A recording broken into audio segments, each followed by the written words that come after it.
Masih soal pemilu, Saudara, pemerintah Kota Banda Aceh bersama TNI Polri hari Kamis menggelar apel bersama dengan Satlinmas yang akan bertugas di 618 TPS di Banda Aceh menjelang hari pemilihan.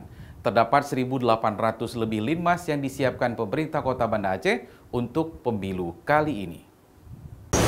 Satuan Perlindungan Masyarakat atau Linmas nantinya akan bertugas mengamankan proses pemilihan suara di ratusan TPS yang ada di Banda Aceh. Para Linmas diharapkan mampu bekerja sama dengan TNI Polri dalam memberikan rasa aman, nyaman, dan tanpa gangguan saat hari pencoblosan berlangsung. PJ Wali Kota Banda Aceh juga meminta para aparatur sipil negara hingga Linmas agar mampu menjaga netralitas pada pemilu mendatang. Apalagi Linmas yang terlibat langsung nanti di hari pencoblosan akan sangat penting perannya untuk pengamanan kotak suara. Alhamdulillah kegiatan dengan 1.800 sekian tadi Satlinmas yang tersebar di 9 kecamatan, 90 kampung, serta di 618 TPS ini kita sudah lengkap semua Satlinmasnya.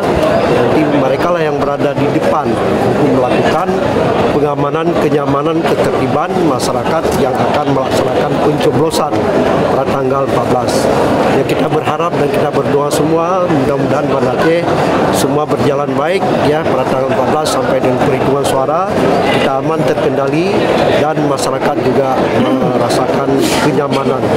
Nantinya 3 hari menjelang pencoblosan, para Linmas dan TNI Polri akan langsung dikerahkan ke sejumlah TPS untuk langsung melakukan pengamanan, baik pengamanan lokasi serta pengamanan logistik pemilu yang akan didistribusikan langsung ke sejumlah TPS nantinya. Syahril, Kompas TV, Banda Aceh.